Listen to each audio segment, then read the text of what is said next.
Welcome to the channel, viewers. It's Reverend Dr. J.W. Morrison, Central Coast, New South Wales, Australia.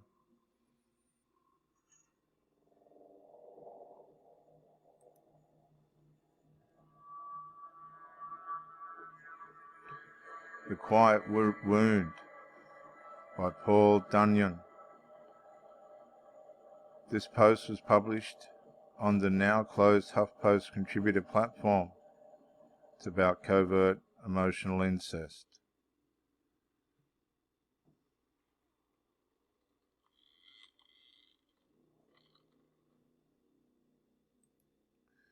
Unlike wounds resulting from physical or sexual abuse, where the invasive energy is blatant, the wounding energy of emotional incest is stealthy and very difficult to track. The intrusive psychic energy of the perpetrator is packaged in care and attention.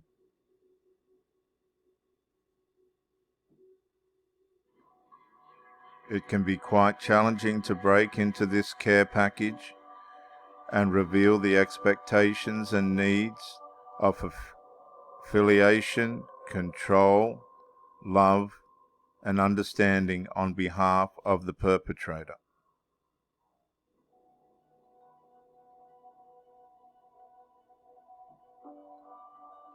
Being robbed of one's childhood hardly goes noticed, as the child feels so good about being chosen in a special way by an adult. The child is invited to act as if they are capable of being in an adult relationship.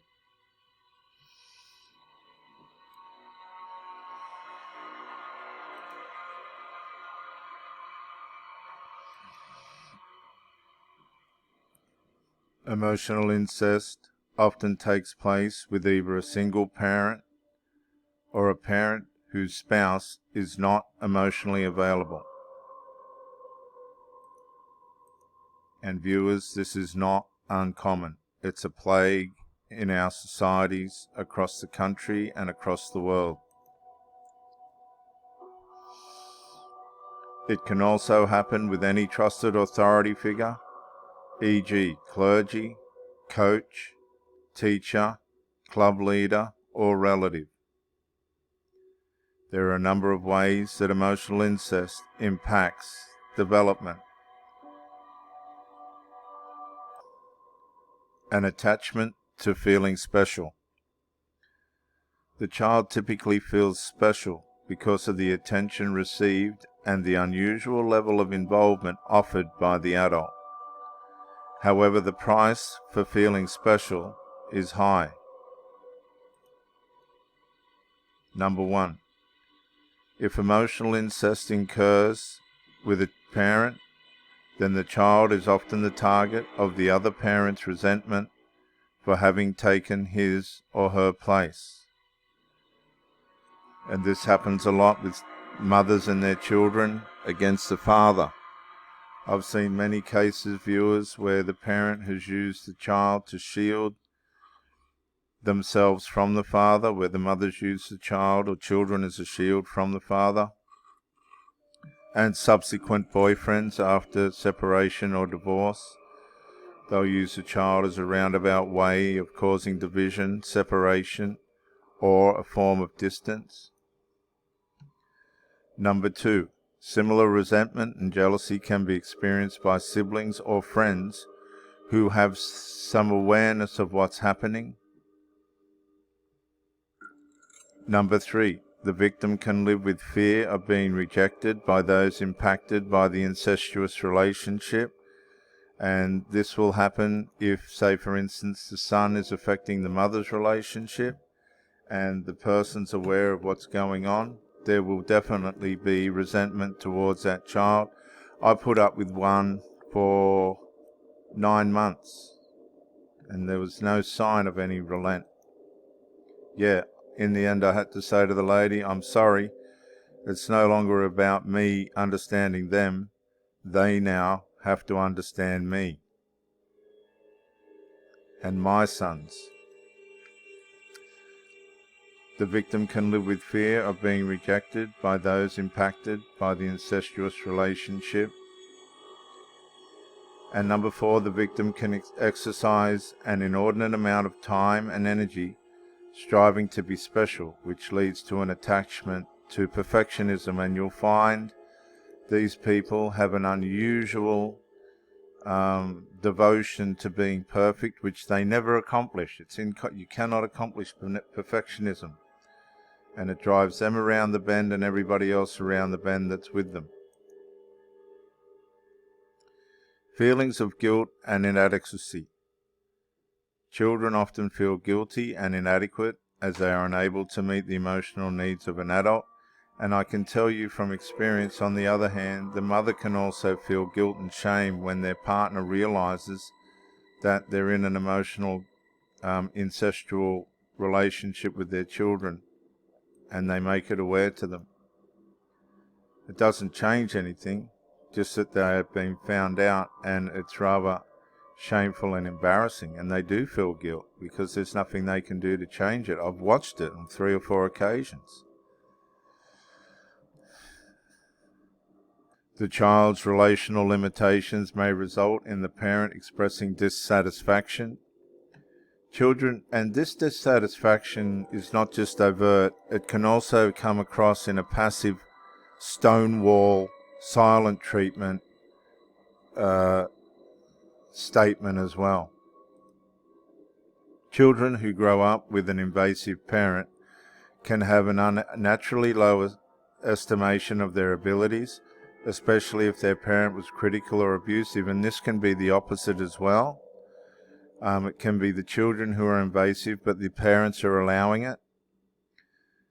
The Emotional Incest Syndrome by Patricia Love. These feelings easily flow into adulthood with a gnawing sense of not getting life right. And this is the terrible consequence of what this does to the mind of the people that are under this abuse, this molestation, emotional molestation. They have this constant sense, a gnawing sense, that they're just not getting life right. And this is massive.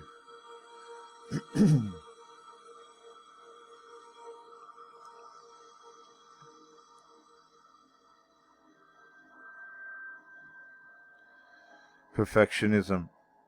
Perfectionism is a compensation for not feeling good enough, which is a setup for not being able to settle into a comfortable feeling, being okay. They just don't feel okay. That's the intrusion. That's the constant self-awareness of covert emotional incest. It's an intrusion.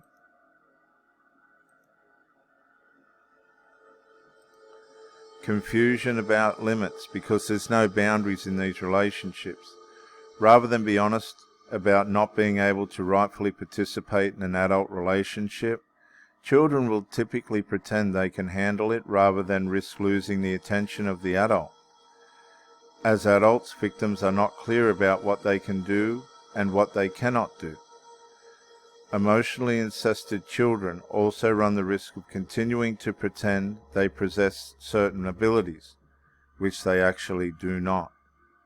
And this is called self-delusion. They become delusional and have illusions about their maturity, capacity. Sacrificial lamb. Not the scapegoat, this is the sacrificial lamb. One outcome of not knowing how to identify or accept limits is feeling both intolerant and shameful about feeling helpless. In lieu of feeling powerless in their relationships, the victims run the risk of taking action that places them in legal, physical, or emotional jeopardy. It becomes quite sacrificial. I'm going to read that last bit again. In lieu of feeling powerless in their relationships, victims see the powerlessness. This is the thing that flows out of the emotional incest flows over into their relationships. They don't think of the consequences. This is the thing. It completely blinds you to the consequences of itself. These people lose their relationships. Victims run the risk of taking action that places them in legal, physical, or emotional jeopardy. An example can be drug-related, or alcohol abuse, or sexual abuse. Weak boundaries. The appropriate boundaries in an adult-child relationship are about the adult providing and the children or child receiving. The role of strong boundaries is to support the child's capacity for self-care. An emotionally incestuous relationship has the child holding too much responsibility for the adult. Boundary confusion easily follows the child into adulthood with uncertainty about who is a peer, who is not, and what kind of behavior distinguishes the two different relationships. Attracted to enmeshment.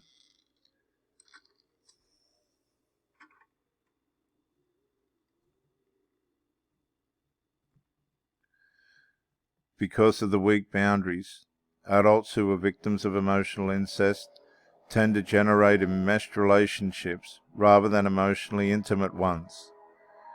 In the latter relationships, each person's autonomy is valued, whereas in an enmeshed relationship, one person's autonomy is compromised, favouring the needs and values of the other. A man who is addressing early enmeshment with his mother's reports, "I would have done anything for my mum when I saw how much she suffered after my dad left. I was 7 at the time, and ever since then I feel a deep sense of guilt if I attempt to prioritize my needs when I'm in a relationship with a woman. It is a struggle I'm determined to overcome." So there's an example.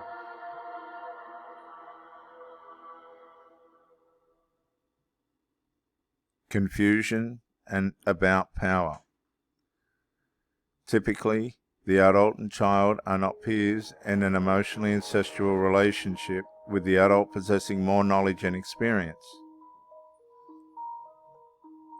This leads children to be confused about mutuality, holding the belief that someone in a relationship should be holding power and dominate.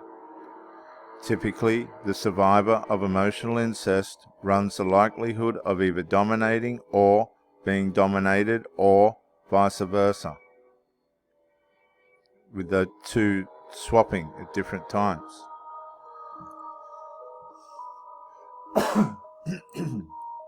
Healing the quiet wound. Because so much was given and so much was taken, it takes patience and receiving viable support in order to navigate our way around the terrain of this wound. Let's look at some ways to focus on healing. Number 1, wound talk.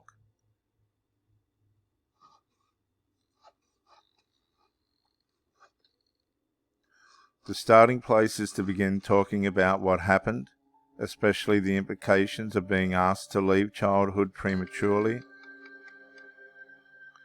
During what years was I in an emotionally incestuous relationship? Some of these incestuous relationships can go from teenage years right up to 50s, 60s. Some of it never stops. Who was the adult in this relationship? 9 times out of 10 it will be the female, but not always.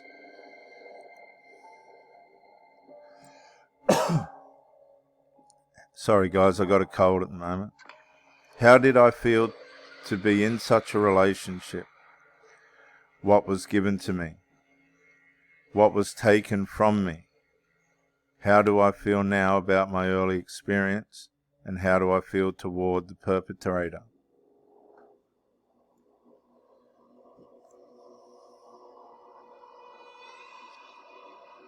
No bad people. Those who are victims of emotional incest typically perpetrate emotional incest. Perpetrators act out of ignorance of what was done to them and what they are passing on to others. Perpetrators have no intent to harm children, because it doesn't seem like harm on the surface, viewers. It seems like love and a normal maternal relationship, but it's extra maternal. If you are a victim, presently passing on the wounding, you are not a bad person. Well, I might argue that. However, you are responsible to acquire your own healing and interrupt any emotional violation you may be presently enacting. Learning to let go of an attachment to being special.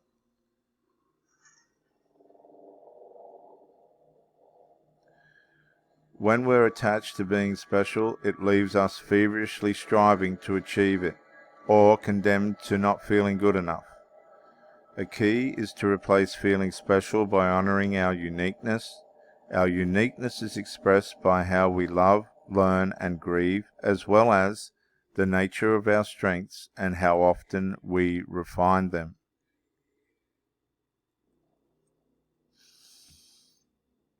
Getting conscious about power. Because the perpetrator abused our power, healing power calls for raising consciousness about how we exercise power. Am I employing power in a way that allows me to meet my own needs as well as supporting the needs of others? Am I able to champion the uniqueness of others without recruiting them to be like me? Am I easily seduced into sacrificing myself in order to support the fulfillment of others?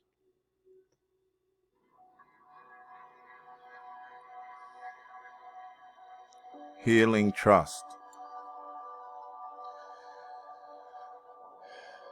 Perpetrators gain certain leverage over children because children trusted them. This calls for the healing of the early violation of trust. The first step is to acknowledge that trust must be earned and not given indiscriminately. Earned trust happens and is sustained by a vigilance regarding what happens to us as we relate with someone. Some questions that are helpful include: am I the object of sarcasm or ridicule? Am I remembered? Do I feel seen and understood? Is my relationship to this person a place to take refuge in the face of life's challenges? Healing self-trust is even more essential. We can ask, do I allow myself to feel and respond to instinctual cues that I'm in potential or actual danger? Do I treat myself kindly, knowing and responding appropriately when I am tired, hungry, lost, or feeling vulnerable?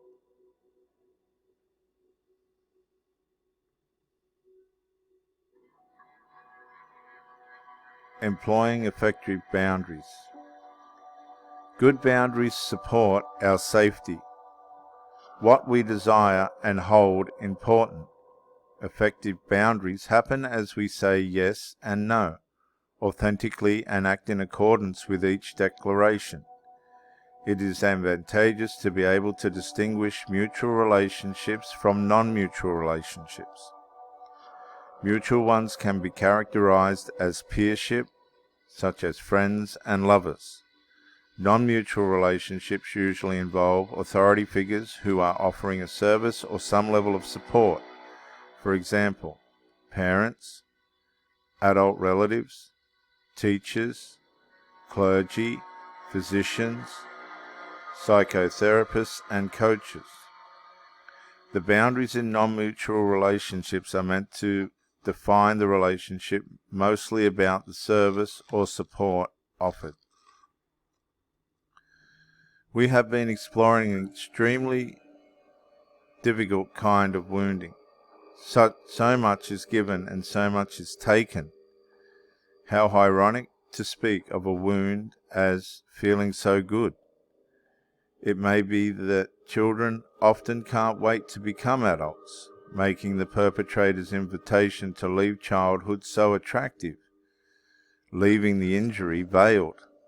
However, there is a heavy price to pay for children to psychologically be somewhere they don't belong.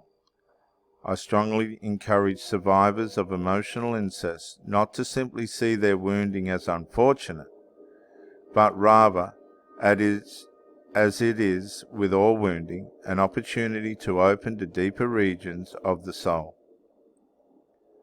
For further reading, you can turn to Temptation in the House of the Lord by Paul Bunyan. I will leave this article in the link below of the video. This is Reverend Dr. J.W. Morrison, Theologist. Thank you for joining me, and bye for now.